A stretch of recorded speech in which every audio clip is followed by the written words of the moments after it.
Hey, Rooted LA. This is Reverend Matt Rawl at Broadmoor United Methodist Church in Shreveport, Louisiana, and it's an honor to be with you today as we start this third week of Lent, this third week of being in connection with one another, either in person or through technological means. This week we're talking about I am light. I am the light of the world, as Jesus says in the Gospel of John. The image of light is a powerful one throughout the gospel. It's there in the prologue. It's here in I am the light of the world. It's also has its roots in the resurrection, which we'll talk about in just a minute. But to kick things off, I'd like to offer a video to you, an original video and original music written and directed by Sarah Dewey, who's a centenary graduate, also a graphic artist here in Shreveport. Graphic artist, she's a musician, a composer. She's like everything, one of the most talented folks you'll ever come across. We did a sermon series last year called Light, Bread, Name, Life, which was on 4 of the I am statements in the Gospel of John. And this was our opening video for that worship series. It's called Light, or I Am Light. So to kick things off, I'd like to offer this video and original piece of music for you to start our discussion on what it means when Jesus says, I am the light of the world. See you on the flip side.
Beautiful, isn't it?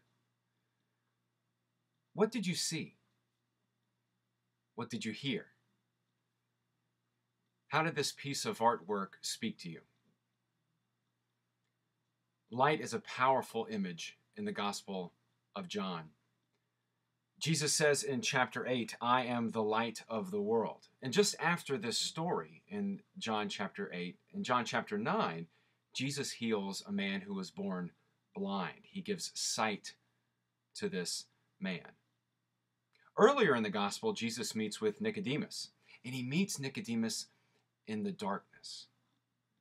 And Nicodemus leaves confused. This man of high status, this named person in the Bible, he meets Jesus in the middle of the night in secret, this man of high status who is named, and he leaves that encounter with Jesus confused. Now, in the very next chapter, in John chapter 4, Jesus meets with a woman, an unnamed woman of low status, in the center of town at high noon. And she becomes the first evangelist in the gospel. Now, John chapter 3 and John chapter 4 both can stand on their own perfectly well. But when you put these two chapters together, we begin to see this image of how light is revealing who Jesus is. John chapter 3 with Nicodemus, they meet in secret in the middle of the night with a high status named man, and he leaves confused. The next chapter flips all of that on its head. Jesus meets in the center of town at high noon with an unnamed woman of low status, and she becomes the first evangelist in the gospel. It is the light, it is the setting of the story. Jesus talking to this woman at high noon, at the brightest time of day, in which she hears and understands who Jesus is. Earlier in the gospel, in the prologue, it says that Jesus, in him, in the beginning was the Word, and the Word was with God, and the Word was God. In him was life, and the life was light, and the light shines in the darkness, and the darkness did not overcome it. Those are interesting words, and also, again, powerful words in and of themselves. But when you put that prologue at the beginning to the resurrection account in the Gospel of John at the end of the story, it all begins to make more sense. You see, in the Gospel of John, the resurrection account is unlike any other gospel. We have this image of the resurrection where the sun is up and the birds are chirping. The tomb is empty. The tomb is empty, and you hear this, orchestra playing. Da, na, na, na, na, na, na, na, na, na, na, na, na. It's this beautiful scene, and Jesus is like glowing or something. Not so in the Gospel of John. In the Gospel of John, it says, on the first day of the week, early in the morning, before the sun had risen, Mary came to the tomb, and the tomb was empty. How fascinating is that? Before the sun had risen, the tomb was empty. In other words, in him was life, and the life was light, and the light shines in the darkness, and the darkness did not overcome it. Jesus was resurrected in the midst of darkness in the Gospel of John. The sun is not up, the tomb is empty, and it is still dark. Interestingly, later in that same chapter, chapter 20, Jesus appears to the disciples in the evening of that day. Again, the resurrection happened in the midst of darkness in the Gospel of John. So as we gather as a covenant community studying these scriptures and living with each other during the season of Lent, what does that mean to you? That in him was life, and the life was light, and the light shined in the darkness, and the darkness did not overcome it. What are the dark places in this world in which resurrection needs to be seen and understood? Not happen. See what happens when we go out into the world to bind up the broken places, to heal wounds, to be with people. We realize that Jesus is there. Christ is there. We're not bringing Christ. Christ is there. But when we go out into these places, into the world, we help resurrection to be seen, like Jesus giving sight to the blind. Jesus is there, but when we go out into the world, we help resurrection become relevant and to become aware. Søren Kierkegaard, who was a philosopher, a Danish philosopher, wandered around Copenhagen one day, and he asked people, do you believe in the resurrection? And most said yes. Well, he followed that up with another question, asking, what difference did it make in your life today? And most said it made no difference at all. That's our job. Christ is resurrected. We too will be resurrected. But until then, until that last trumpet, until we're all gathered and every knee shall bend and every tongue confess, I'm kind of a universalist by hope that God will call all people into communion with him. Until that day, our job is to go out into the world to make resurrection relevant for those who don't yet know the fearlessness of living in light, the fearlessness of living as if death is not the end of the story. I invite you to talk about what are those broken places? What are those dark places in your community in which the light of Christ needs to shine? And I'm not asking you to go and live in a hut in Ghana or something like that during this season. Walk across the street. Who is not with you this morning or this evening or whenever you're meeting? Who is it that's living right next door to you? Who needs to know the light of resurrection? And it's not necessarily a street corner preacher kind of thing where we have to, you need to know Christ or you're going to hell or something like that. It's living by resurrection. It's living by example of being the light of Christ in your life. In other words, the world is telling a story. The world is offering a narrative. And our job here on earth is to offer a more beautiful story, a more beautiful narrative. It's like this video that we watched. It's an offering of art and of beauty and letting it speak for itself. Offer Christ. Offer resurrection. So what are those broken places in your world in which the light of Christ needs to shine? I'll give you a moment to talk about that. What are the broken places in this world? And then we'll come back in just a minute and we'll talk about how this image of light is even bigger than the Gospel of John. It actually is where everything starts. I'll leave you with some background music and some fun images while you talk, because that's kind of weird to do an internet thing, but then have, discuss while the thing is going and, whatever. So discuss with everyone that is with you of what are the broken places? What are the places that need healing? And I'll see you in just a couple of minutes.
Okay, I know that wasn't a whole lot of time to discuss, and if you want to pause the video and take time now to discuss that, absolutely feel free, or wait till the end and talk about it then. Not only is light a powerful image in the Gospel of John, but in the Bible itself, at the very beginning, when God created. It was very interesting of what God created and what God did not create.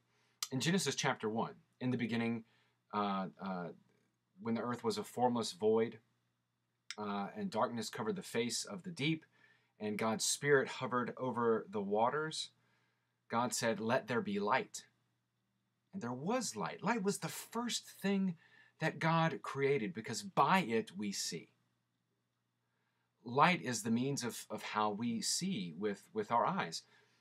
If light doesn't bounce off of things, they are invisible to us. It's interesting, when you look up out into the world, into the stars, out into the universe, all of that which we see is matter in the universe. We cannot see. We know it's there, but we don't know anything about it, and we call it dark matter because we can't see it. It doesn't interact with light. That which does not interact with light, we can't know. So Christ being light means that that is the one thing we are to know, and the one thing we are to have a relationship with. So in the beginning, God created light, and it was the first thing that God created. Interesting. darkness. And God separated out from the light darkness. In other words, God did not create light and dark. God created light and separated the darkness out of it. That is crucially important in understanding what light is. God created light and separated the darkness out of it. God did not create the darkness.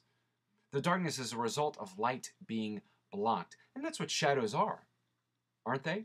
Folks ask me, it's an annual question for pastors, is do you believe in the devil, or does the devil exist? Well, the devil is a shadow in the sense that the devil can't stand in and of himself. The devil is a shadow in the sense that it only exists when light is being blocked. It is nothing in and of itself. It only exists when light is being blocked. So God created light and separated out the darkness. God did not create darkness. God does not create the darkness that is in our life. God creates the light to expel the darkness. Light takes away our fear. Being a father, this is something new that I've learned in being a father, of the power of light in the midst of darkness. The power of the night light. You only need just a little bit of light to dispel the darkness and to dispel fear. Time and time again in the Gospels, when God appears, the angel says, do not fear, do not be afraid. Jesus says, do not worry. And it is light which helps us let go of that fear and let go of anxiety and give us energy and strength to go out into the world. Now, sometimes light, however, reveals things that we might want to keep hidden. During the season of Lent, we do a lot of soul searching to see the ways in which we have separated ourselves from God. So sometimes light can be fearful. At least light can reveal the things that we ourselves have hidden away, that we ourselves want to keep secret and hidden from each other and from God. So also in part of your talk about light, not only do we talk about the broken places of the world in which we are to go out into the world to shine Christ's light, but we're also to talk about the broken places within ourselves, the places in which we have severed relationship with God and severed relationship with each other. So I invite you to talk. I'm not going to give you pictures and background music for this, so we'll wrap up the video here.